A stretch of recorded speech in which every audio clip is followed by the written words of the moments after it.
ये आकाशवाणी रायपुर है। छत्तीसगढ़ी समाचार बुलेटिन के संग किरण वर्मा के जय जोहार। अब सुनाओ आज के प्रमुख समाचार। राष्ट्रपति आज राष्ट्रपति भवन में पद्म पुरस्कार प्रदान करें। छत्तीसगढ़ के जाने माने सूफी गायक मदन सिंह चौहान ल घलो पद्मश्री ले सम्मानित करेगिस। सुकमा जिला में सीआरपीएफ के एक जवान डहाले करेगे फायरिंग में 4 झिन जवान मन के मौत, 3 झिन दूसर जवान घायल। और देश के आने आने हिस्सा में नहाय खाए के संग आज ले 4 दिन के छठ महापर्व के अनुष्ठान शुरू हो गए। अब समाचार विस्तार ले। राष्ट्रपति रामनाथ कोविंद आज राष्ट्रपति भवन में एक समारोह में पद्म पुरस्कार प्रदान करें। पूर्व केंद्रीय मंत्री अरुण जेटली, जॉर्ज फर्नांडिस और सुषमा स्वराज ल मरणोपरांत पद्म विभूषण ले सम्मानित करेगिस। शास्त्रीय गायक पंडित चन्नूलाल मिश्रा ल घलो पद्म विभूषण ले सम्मानित करेगिस। सुषमा स्वराज के बेटी बांसुरी स्वराज और अरुण जेटली के पत्नी संगीता जेटली राष्ट्रपति ले ये सम्मान प्राप्त करें। बैडमिंटन खिलाड़ी पीवी सिंधु पद्म भूषण सम्मान प्राप्त करें। उन्हें छत्तीसगढ़ के जाने माने सूफी गायक मदन सिंह चौहान ल घलो पद्मश्री ले सम्मानित करेगिस। रायपुर के रहैया श्री चौहान लोक संगीत शिक्षक, गजल गायक और सूफी गायक हवें। श्री चौहान ल गुरुजी के नाव ले घलो जाने जाथे। मुख्यमंत्री भूपेश बघेल संगीतज्ञ मदन सिंह चौहान ल कला के क्षेत्र में पद्मश्री ले सम्मानित करे जाए में ओमन ल बधाई और शुभकामना दिन है। श्री बघेल कहिन कि श्री चौहान अपन पूरा जीवन संगीत साधना ला समर्पित कर दे है। ओखर ए उपलब्धि ऊपर पूरा छत्तीसगढ़ ला गर्व हवय। छत्तीसगढ़ के 36 तरह के भाजी मन ला संरक्षित करने वाला युवा किसान दीनदयाल यादव ला 11 नवंबर के नई दिल्ली में जीनोम पुरस्कार ले सम्मानित करे जाही। जांजगीर चांपा जिला के बहराडी गांव के रहैया किसान दीनदयाल यादव भाजी मन के संगे संग पसहर चौर, जंगली मिर्चा और जंगली भिंडी जैसे फसल मन ला संरक्षित करे है। एखर बर ओमन ला केंद्रीय कृषि और किसान कल्याण मंत्रालय डहार ले जीनोम पुरस्कार दे जाही।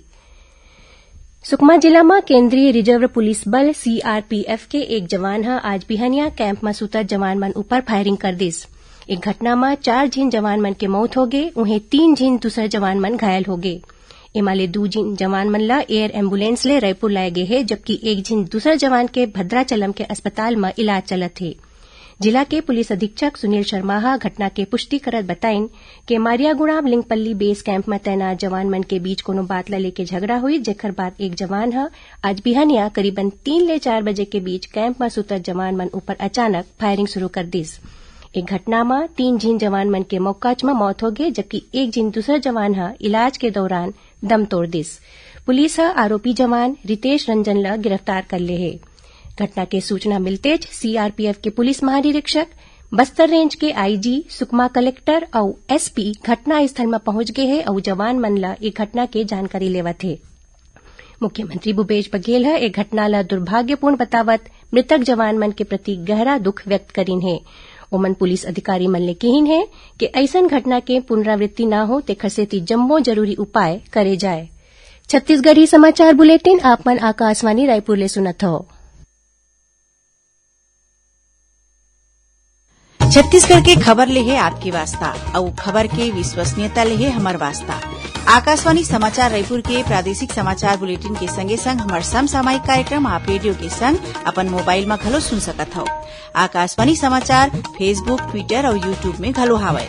हमार फेसबुक पेज हरे Chhattisgarh news on AIR, Twitter handle CGAIR news और हमार यूट्यूब चैनल हरे छत्तीसगढ़ AIR न्यूज। तो अब रेडियो के संगे संग आपके मोबाइल के माध्यम ले हम आप तक पहुंचत हन। छत्तीसगढ़ के हर खबर पर सुनत रहो आकाशवाणी समाचार। अब आगू बढ़बो माचे समाचार कोती। आजादी के अमृत महोत्सव में आकाशवाणी समाचार स्वाधीनता संग्राम और ओखर गौरवशाली इतिहास पर विशेष अमृत महोत्सव प्रश्नोत्तरी कार्यक्रम आयोजित करत है। सुनैया मन बता दन कि ये प्रश्न राष्ट्रीय स्तर में राखे गए प्रश्नोत्तरी के तहत पूछे जाही। एकर जवाब प्रादेशिक बुलेटिन के प्रश्नोत्तरी पर राखे गए ईमेल या मोबाइल नंबर के बजाय आज के प्रश्न के बाद बताए गए व्हाट्सएप नंबर या ईमेल में भेजना होही। आज के प्रश्न है स्वराज ध्वज के डिजाइन कौन तैयार करे रिहिन और ए ध्वज का बात के प्रतीक है। सवाल एक घाव और सुन लेवा। स्वराज ध्वज के डिजाइन कौन तैयार करे रिहिन और ए ध्वज का बात के प्रतीक है। श्रोता मन अपन उत्तर व्हाट्सएप नंबर 8826546262 या ईमेल अमृत महोत्सव quiz@prasarbarati.gov.in में भेज सकत है। ए प्रतियोगिता बर एक झिन भाग्यशाली प्रतिभागी ला विजेता के रूप में चुने जाही और काली के समाचार प्रभात में ओकर नाव के घोषणा करे जाही। विजेता ला ई प्रमाण पत्र और सांकेतिक पुरस्कार दे जाही। दंतेवाड़ा जिला में इंद्रावती नदिया में डूबेले एनएमडीसी के 2 झिन कर्मचारी मन के मौत हो गए। मिले जानकारी अनुसार जिला के बारसूर स्थित सातधार पुलिया के नीचे दोनों कर्मचारी मन अपन परिवार संग पिकनिक मनाए गए रहिन। ए दौरान परिवार के कुछ मनखे मन नदिया में नहावत रहिन। नदिया के बहाव तेज होए के कारण एमाले 2 झिन लोगन मन के पानी में डूबेले मौत हो गए। गोताखोर मन के मदद ले दोनों कर्मचारी के शव बरामद कर ले गए है। मुख्यमंत्री भूपेश बघेल ए घटना ऊपर दुख जतावत दोनों कर्मचारी के शोक संतप्त परिवार ला संवेदना व्यक्त करीन है। यही बीच बीजापुर जिला में आज इंद्रावती नदी में डोंगी पलटे ले एक युवक पानी में बहा गए। गोताखोर मन के मदद ले लापता युवक ला खोजे जाते। देश के आने हिस्सा में नहाय खाए के संग आज ले 4 दिन के छठ महापर्व के अनुष्ठान शुरू हो गए। श्रद्धालु मन आज स्नान ध्यान के बाद व्रत शुरू करीन। काली खरना हरय जेकर बाद 36 घंटा के निर्जला उपवास शुरू हो जाते। बुधवार के डूबत सूरज ल अर्घ्य अर्पित करे जाही। उन्हें गुरुवार के उगता सूरज ल अर्घ्य दे के संग ए परब के अनुष्ठान संपन्न हो जाही। छत्तीसगढ़ में घलो छठ परब ल लेके भारी उत्साह देखे जाथे। रायपुर समेत दूसरे जिला के नदी और तालाब किनारे छठ पूजा बर घाट के सफाई कर ले गए है। सुकमा जिला में 3 दिन पहली अगवा करेगे 5 झिन ग्रामीण मन ला आज माओवादी मन रिहा कर दिन। खबर के मुताबिक माओवादी मन अगवा करेगे जम्मू ग्रामीण मन के पिटाई करे है, जेमा 2 झिन ला गंभीर चोट आए है। ए जम्मू ग्रामीण बटेर गांव के रहैया हरय। माओवादी मन पाछू शुक्रवार के 4 और शनिवार के 1 मनखे ला अगवा कर ले रहिन। सर्व आदिवासी समाज माओवादी मन ले अपील करे रहिन कि ओ मन अगवा करेगे जम्मू ग्रामीण मन ला सुरक्षित रिहा कर दे। राष्ट्रीय टीकाकरण अभियान के तहत अब तक 108 करोड़ 51 लाख ले ज्यादा कोविड टीका लगाए जा चुके हैं। एती छत्तीसगढ़ में कोरोना ले बचाव बर अब तक 2 करोड़ 37 लाख 33 हजार ले ज्यादा टीका लगाए गए हैं। एमा 1 करोड़ 61 लाख 39 हजार लोगन मन ला पहली टीका और 75 लाख 93 हजार ले ज्यादा लोगन मन ला कोविड के दोनों टीका लगाए जा चुके हैं। यही बीच प्रदेश में कोरोना संक्रमण के दर में सरलग सुधार हुआ थे और औसत पॉजिटिविटी दर 0.14% ऊपर आगे है। प्रदेश में काली कोरोना संक्रमण के 13 ठिन नवा मामला आगू आइस। वर्तमान में प्रदेश में 244 मरीज मन के इलाज आने अस्पताल या होम आइसोलेशन में चलत है। और अब थोरकुन समाचार सार में। मुख्यमंत्री भूपेश बघेल आज रायगढ़ जिला के खरसिया में कांग्रेस नेता नंद कुमार पटेल के 10 फीट ऊंचा प्रतिमा के अनावरण करीन। ए मूर्ति ला तांबा, जिंक, लेड और टीन के मिश्र धातु ले तैयार करे गए है।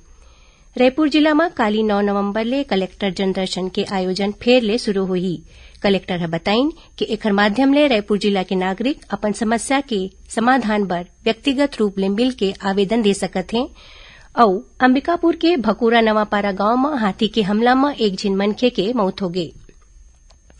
आखिर में प्रमुख समाचार एक घाव फेर। राष्ट्रपति आज राष्ट्रपति भवन में पद्म पुरस्कार प्रदान करीन। छत्तीसगढ़ के जाने माने सूफी गायक मदन सिंह चौहान ला घलो पद्मश्री ले सम्मानित करेगीस। सुकमा जिला में सीआरपीएफ के एक जवान डहा ले करेगे फायरिंग में 4 झिन जवान मन के मौत, 3 झन दूसर जवान घायल।